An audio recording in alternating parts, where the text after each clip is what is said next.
সকাল সকাল রান্না বসাই দিছি। এই যে রান্না হইতে আছে উনানে। সকালবেলা একবার রান্না করছি, কিন্তু উনানে ভাত করছি, মাছ করছি, আলু ভাজা করছি। বাবা দাদা খাইয়া গেল, নিয়ে গেল। এরপর আমার শাশুড়ি, আমার মামি শাশুড়ি, আমার ছোট্ট দেওর, আমার যা, আমার পোকো পুস্কু, আমার ভাগ্নি গেছে ঘুরতে। তো আমি ভাবছি সকালে আসবে না, আর এই হিসাবে রান্না করছি অল্প ভাত, ঠান্ডা ভাত ছিল, ইয়া খামু আমি আর আমার ছল। এরপরে ফোন কইরা কয় কি, আমিই ফোন করছি। এরপরে ফোন করে নাই, আমিই ফোন করছি। ফোন কইরা কইলাম যে কখন আসবা? কয় এই তো আমরা বাইরে হইতেছি। তখন বাজে 7টা। তা আমি বললাম ফোন করলা না কেন? সকাল সকাল আমি একবারে রান্না করে নিতাম, উনানে আমাদের ডবল ডবল রান্না করতে হইতো না। খাটাইতে খুব ভালো লাগে না?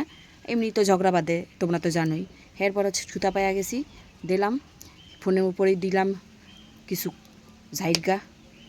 আর কি ঝগড়া ছাড়া আর কি আছে জীবনে? যাই হোক, ঝগড়া না করলে আমার আবার পেটের ভাত হজম হয় না। কিন্তু এই উনানে রান্না করতে করতে মোর চামড়াহান পুইরা গেছে, দেখছো? কালা কালা হইয়া গেছে। কি করুম? চামড়া পুড়লেও কিছু করার নাই, রান্না তো করতেই হইব উনানে। গ্যাস বাঁচাইতে হইব, নাইলে তো আবার গ্যাস পামো না। গ্যাসটা এমার্জেন্সির জন্য রাখছি। তো যাই হোক, এই হচ্ছে ভাত বসাইছি, আলু সিদ্ধ দিয়ে দিছি। আইব, ওই জায়া পড়ছে, দাঁড়াও। এই জায়া পড়ছে, যারা যারা গেছিল ঘুরতে, ওই যে